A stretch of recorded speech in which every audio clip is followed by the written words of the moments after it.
En esta clase vamos a hablar de la anatomía quirúrgica de la nariz. Quien les habla, la doctora Paola Garcete, junto con la doctora Patricia Ruiz Díaz, bajo la tutela del profesor doctor Carlos Mena. La nariz es el segmento más anterior del tracto respiratorio superior y se divide en nariz externa, que es la pirámide nasal, y en cavidad nasal, que son las fosas nasales. Vamos a hablar inicialmente de lo que es la nariz externa, que como dijimos está constituida por la pirámide nasal. Esta es un esqueleto osteofibrocartilaginoso que tiene una forma triangular y está constituido por una cara derecha e izquierda, una raíz superior, una base inferior y dos surcos, que son los surcos nasogenianos. La piel es fina en el dorso y gruesa y rica en glándulas sebáceas en el lóbulo, que sería el tercio inferior de la pirámide nasal. Como dijimos, la pirámide nasal está compuesta por un esqueleto osteofibrocartilaginoso. La porción cartilaginosa está constituida por dos cartílagos principales, que son el lateral superior o triangular, como vemos en la imagen, y el lateral inferior, o también llamado alar mayor, y múltiples cartílagos accesorios. Los cartílagos triangulares o laterales superiores son dos y de aspecto más bien rectangular. Se articulan de manera robusta con los huesos nasales, rebasándolos por debajo su borde inferior unos 6 milímetros. Esta relación debe respetarse en cirugía para evitar colapsos valvulares y deformidades en V invertida. El borde medial se articula con el cartílago septal. El borde caudal, junto con el septo, el piso de la fosa nasal y el cornete inferior, forman la válvula nasal interna, que es la zona de mayor resistencia de la cavidad nasal, y presentan un ángulo de 10 a 15 grados. Ángulos menores de 10 grados pueden provocar obstrucción nasal. Al punto de confluencia entre los huesos propios, el cartílago lateral superior y el cartílago septal se le conoce como rinion, área K o de Keystone, piedra angular, por la estabilidad estructural que aporta y por ser la región donde se puede actuar produciendo los mayores cambios estéticos. El tejido aponeurótico en esta zona y en la punta de la nariz es importante por la estabilidad que confiere a la región, hasta el punto de constituir el ligamento suspensorio de la punta de la nariz, que se inserta en el cartílago lateral superior, el cartílago lateral inferior y el septal. Los cartílagos alares o laterales inferiores también son dos. Tienen forma de herradura y están formados por tres cruras, una crura lateral, una crura intermedia y una medial. La crura lateral sigue una dirección hacia arriba y atrás sin llegar a contactar con el hueso maxilar. La crura medial tiene un grosor menor que la crura lateral y se dispone de adelante hacia atrás, ayudando a la conformación de la columela o subtabique. Entre ambas cruras mediales existe tejido fibroconectivo. La crura intermedia, también conocida como domo, es la zona de transición entre la crura lateral y la medial. En cirugía, en el borde cefálico de la crura lateral se realiza la incisión intercartilaginosa, en el borde caudal la incisión marginal y en el borde cefálico de la crura medial la incisión intersepto-columelar. Además de las estructuras óseas y cartilaginosas, existe un tercer elemento de sostén o estabilización de la pirámide nasal, que es el tejido fibroconectivo, que está formado a partir del pericondrio y el periósteo de dichas estructuras, y que rellena, por así decirlo, los espacios vacíos de contenido, dentro de los cuales, no obstante, pueden estar embebidos cartílagos accesorios. Directamente debajo de este tejido encontraremos la mucosa nasal.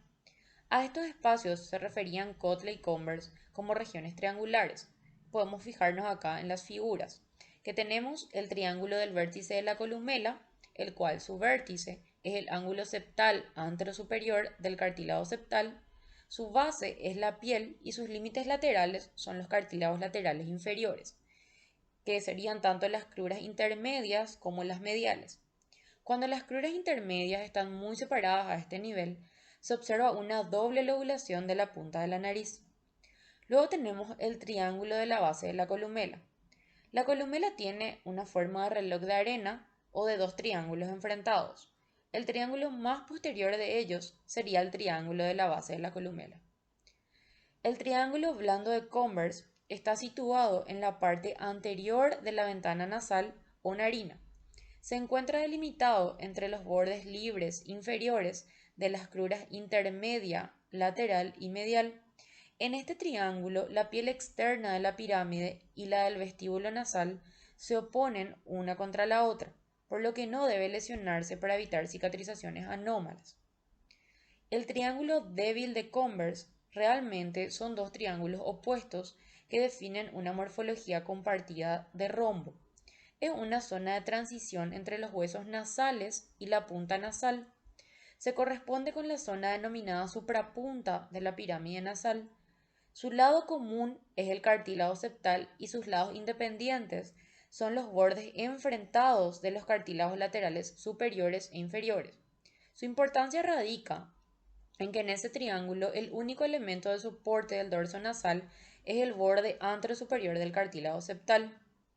Luego tenemos el triángulo vacío lateral, que está delimitado entre la crura lateral del cartílago lateral inferior, el cartílago lateral superior y por las apófisis ascendentes del hueso maxilar. En su área solo existe tejido fibroso, lo que le hace susceptible de sufrir un mayor colapso inspiratorio. Ahora pasamos a hablar de lo que es la cavidad nasal o fosas nasales. Estas están compuestas por un techo o pared superior, un piso o pared inferior, una pared externa o de los cornetes, una pared medial o septal, un orificio anterior que es la apertura piriforme y un orificio posterior que son las coanas. El techo o pared superior, que es la parte más angosta y anfractuosa de la cavidad nasal, está formado por el frontal, la lámina cribosa del etmoides y el cuerpo del esfenoides. Los filetes del nervio olfatorio comienzan en esta área. El piso o pared inferior, formado por las apófisis horizontales o palatinas del maxilar superior y el hueso palatino, que al articularse forman además la espina nasal anterior y posterior respectivamente. El orificio anterior, que es la apertura piriforme, limitada por el borde inferior de los huesos nasales, las apófisis ascendentes del hueso maxilar y el borde anterior de sus apófisis palatinas. Y el orificio posterior, que son las denominadas coanas, están limitadas superiormente por las alas del vómer, articuladas con la cara inferior del cuerpo esfenoidal, arco coanal. El ala medial de las apófisis pterigoides lateralmente y las apófisis palatinas del hueso palatino inferiormente.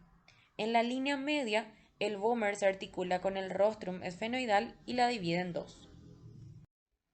En cuanto a la pared medial de las fosas nasales, esta es una de las estructuras que dan soporte a la nariz. Está formada por una parte anterior cartilaginosa, que es el cartílago cuadrangular, y una posterior ósea, la lámina perpendicular del etmoides, que se articula en su porción superior con la lámina cribosa y cristagali, en el borde posterior con el esfenoides, en el borde posterior inferior con el vómer y anterior con el cartílago cuadrangular. Cuando se realiza un abordaje del meato medio en cirugía endoscópica, observamos con relativa frecuencia cómo el septo aparece desviado, ocultando parcial o totalmente el cornete medio y dificultando la cirugía. Sin embargo, idéntica situación sucede en el lado contrario, es decir, no está desviado, sino engrosado entre ambos cornetes. Esta es la zona denominada tubérculo anterior o intumescencia septal de Morgagni. La pared lateral de las fosas nasales es la región más compleja. De adelante hacia atrás en esta pared se distinguen las siguientes estructuras. La apófisis frontal o ascendente del hueso maxilar, que tiene una forma piramidal. Por detrás se articula con el ungis, lo que provoca un relieve de la mucosa nasal denominado línea maxilar, importante en las cirugías endoscópicas, que permite su localización. Por su cara posterior presenta además el canal lacrimal. Luego tenemos el hueso lagrimal o ungis, que se articula por delante con la apófisis ascendente del maxilar, por detrás con la lámina papirácea del etmoides, por arriba con el hueso frontal y por debajo con el cornete inferior. El conducto nasolacrimal se dirige hacia abajo y un poco hacia atrás para drenar en el meato inferior, justo por debajo de la porción más elevada del cornete inferior. En las antrostomías se debe tener especial cuidado de no lesionar este conducto, que está situado a unos 5 milímetros del ostium maxilar. Luego tenemos el cornete inferior, que es un hueso independiente, que tiene una cabeza, un cuerpo y una cola. Las masas laterales del etmoides. De la pared medial de estas masas laterales se desprenden los cornetes medio y superior, que delimitan sus meatos correspondientes. Con frecuencia variable puede existir un cornete supremo primario o de Santorini y un cornete supremo secundario, que es un poco menos frecuente. En un corte sagital, las masas laterales presentan 5 láminas óseas verticales a modo de tabiques de adelante hacia atrás que debemos ir extirpando en la cirugía endoscópica en función de su extensión y que se denominan raíces tabicantes o láminas basales. Se corresponden con la inserción superior de las siguientes estructuras, como podemos apreciar en la imagen: primero, la apófisis unciforme; segundo, la bulla etmoidal; tercero, la porción vertical del cornete medio; y cuarto, el cornete superior; y un quinto sería el cornete supremo si éste existiese. Bueno, para hablar un poquito del cornete medio, podemos comentar también que este tiene una forma de diván invertido y se distingue en 3 porciones. De adelante hacia atrás, una primera porción o longitudinal en un plano sagital, que es la única región del cornete que se inserta en la lámina cribosa. A nivel de su articulación con el hueso frontal, de ahí que debemos ser, si cabe, más delicados al medializarlo durante la cirugía endoscópica. Es el límite medial del meato medio y en su porción anterior presenta la cabeza, el cuello y la axila del cornete. Una segunda porción o transversa en un plano coronal, que es la raíz tabicante del cornete medio. Aunque la equiparemos en un muro liso, en realidad está ondulado en mayor o menor grado por la protrusión de las celdas posteriores hacia adelante y las anteriores hacia atrás. Este se inserta en la lámina papirácea. Una tercera porción u horizontal en un plano axial, a modo de tobogán. La segunda porción se continúa con esta para terminar en forma de cola, la cual se articula con una cresta turbinal en el hueso palatino.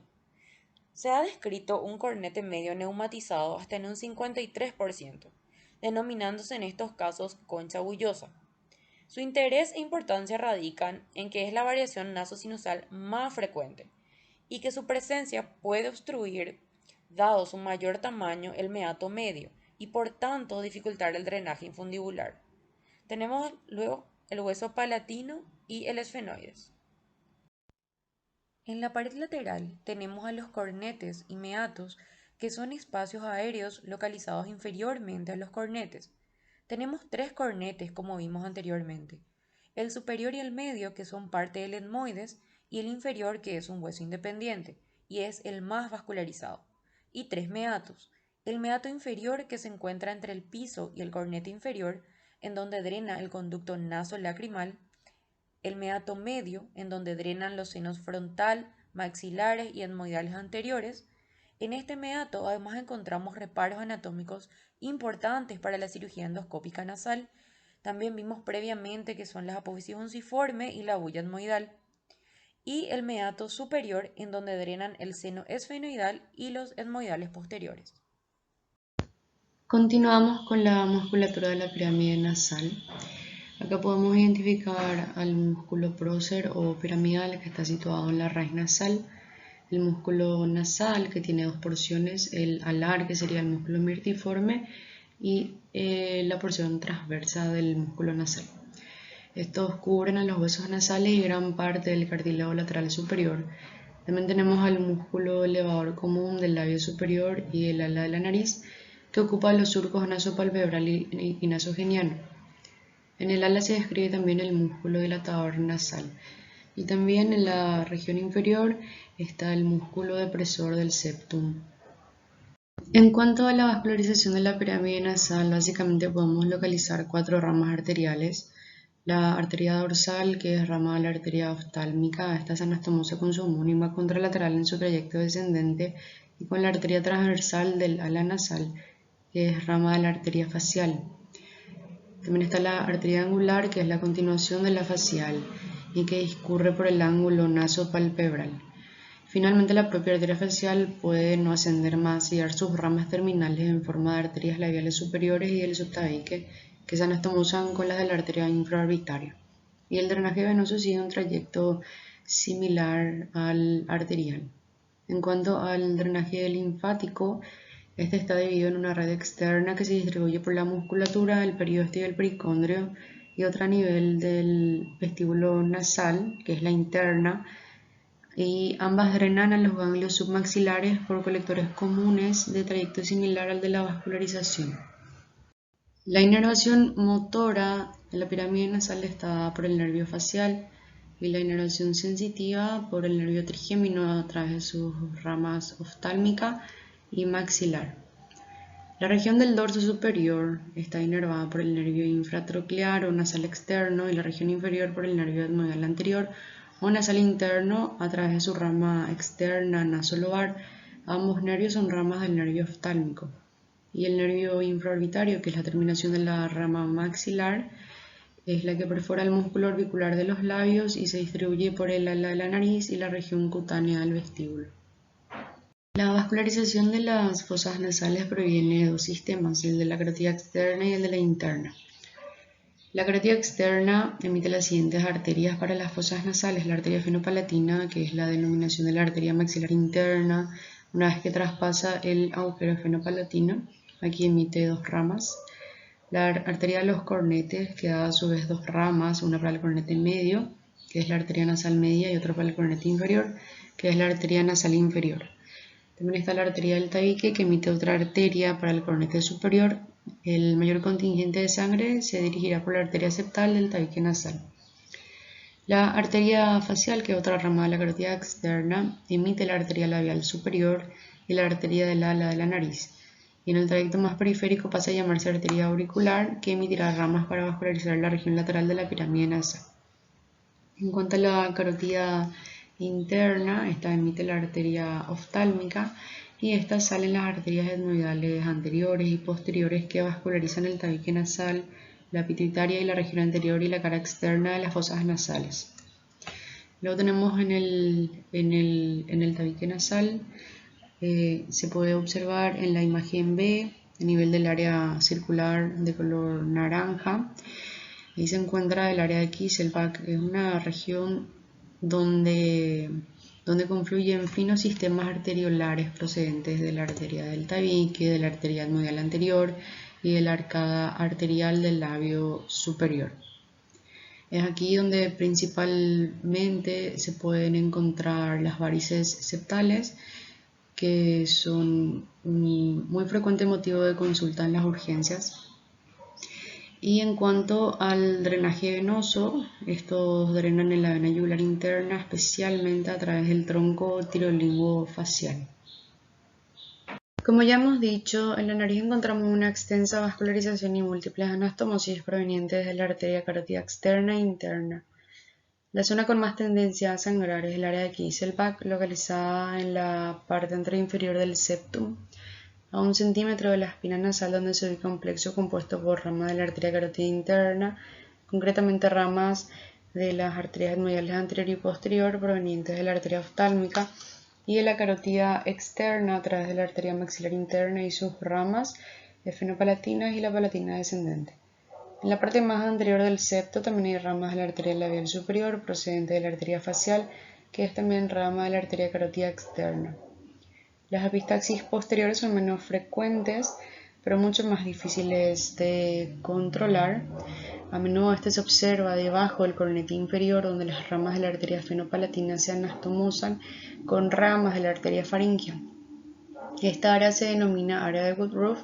Los puntos de sangrado en esta región pueden ser difíciles de visualizar debido a su ubicación debajo del extremo posterior del cornete inferior. Por eso es que se debe tener un especial cuidado al realizar las toronectomías parciales inferiores, teniendo cuidado en esta zona al cortar o al cauterizar, porque si no se puede tener un sangrado descontrolado. Y el drenaje linfático de las fosas nasales está bastante desarrollado en los cornetes medio e inferior. En las fosas nasales también existen colectores linfáticos entre la cola de los cornetes y la trompa de Eustaquio, que drenan junto con el resto de la mucosa respiratoria y olfatoria a los ganglios retrofaringios y que a su vez estos drenan en la cadena cervical profunda e incluso más inferiores. La inervación sensitiva de las fosas nasales está encargada por el nervio trigémino a través de su rama oftálmica y el nervio maxilar superior. Bueno, el nervio etmoidal anterior o nervio nasal interno es rama del nervio nasociliar, que es rama del nervio oftálmico. Una vez que atraviesan el conducto etmoidal anterior y se sitúa sobre la lámina cribosa, se dividen dos ramas para las fosas nasales. La rama interna que desciende en sentido anterior por el septo y la rama externa que transita por la pared lateral de las fosas nasales y se divide en un filete posterior para la región de las cabezas de los cornetes medio e inferior y un filete anterior o nervio nasolobar que recorre la cara interna de los huesos propios y finalmente sale entre estos y el cartílago lateral superior para distribuirse por la piel del lóbulo y el dorso nasal. Luego está el nervio infratroclear o nasal externo, que al igual que el nervio anterior es rama del nervio nasociliar. Desde su origen se dirige en busca de la polea del oblicuo superior apoyado en el periósteo del rebordo orbitario interno. Antes de abandonar la órbita, el nervio se divide en varias ramas destinadas al saco lagrimal, la conjuntiva y las carúnculas lagrimales, la piel de la raíz del dorso de la nariz y parte interna de los párpados. Luego el nervio esfenopalatino, que nace del nervio maxilar superior procedente del plexo pterigoideo de la fosa pterigopalatina, no se origina en el ganglio esfenopalatino pese a que discurre sobre él, y se dividen en nervios nasales superiores o nervios esfenopalatinos externos en número de 3 a 4, se sitúan por delante de la arteria en el agujero esfenopalatino para finalizar distribuyéndose por los cornetes superior y medio. Luego está el nervio nasal interno o esfenopalatino interno que desciende en un canal labrado cerca del borde anterior del vómer y se dirige hacia adelante descendiendo hasta penetrar por el agujero palatino anterior. Los nervios palatinos, que se considera que son tres, el nervio palatino anterior o mayor acompaña a la arteria homónima y finalmente emite una rama que perfora el paladar y se distribuye por el cornete inferior. El nervio palatino medio o menor también se distribuye por el paladar duro. El nervio palatino posterior o accesorio se distribuye por el velo del paladar con fibras motoras y sensitivas. La inervación autonómica alcanza las fibras musculares lisas de los vasos y a la glandular por medio de su distribución como plexos perivasculares principalmente. Las ramas simpáticas provienen tanto del plexo pericarotídeo de la arteria carótida interna como externa a través de su arteria maxilar, y la inervación parasimpática proviene del nervio del canal pterigoideo, el nervio vidiano, constituido por la conexión del nervio petroso superficial mayor, que es del facial, y el nervio petroso profundo mayor, que es del glosofaringeo. La segunda neurona de la inervación parasimpática se encuentra en el ganglio esfenopalatino, del que salen las ramas que se distribuyen en la nariz y los vasos adyacentes. En cuanto al nervio olfatorio, este se encuentra en el sector superior de las fosas nasales, tapiza parte del cornete superior, el tabique nasal y el techo de las fosas nasales y constituye un área de aproximadamente 2 centímetros cuadrados de aspecto alisado y de color amarillento. Histológicamente está compuesta por un epitelio neurosensorial y un corión separados por la membrana basal. Y este neuroepitelio presenta 4 tipos celulares. Están las células neurosensoriales olfatorias, que corresponden a la primera neurona de la vía olfatoria. Son de tipo bipolar, con 2 prolongaciones, una periférica, que es la dendrita, que aparece en la fosa nasal donde conforma la vesícula olfatoria de la que parten los cilios olfatorios, y otra central o axón, la cual atraviesa la membrana basal y se une a nivel del corión con otros axones para formar el nervio olfatorio. Luego están las células sustentaculares, las células basales y las células microvellosas. En cuanto a la histología de las fosas nasales, este se encuentra recubierto por epitelio pseudoestratificado ciliado con células caliciformes que posee una membrana basal y una lámina propia. En el techo se encuentra la mucosa olfatoria, que es un epitelio especializado, y otras estructuras como formaciones óseas y cartilaginosas, por ejemplo el tabique nasal que se encuentra formado por cartílago hialino. En cuanto a los senos paranasales, estos también se encuentran recubiertos de epitelio tipo respiratorio cilíndrico ciliado con glándulas secretoras de moco que son las células caliciformes. El tejido conjuntivo subepitelial no es especialmente grueso y por debajo del mismo se encuentra el periósteo.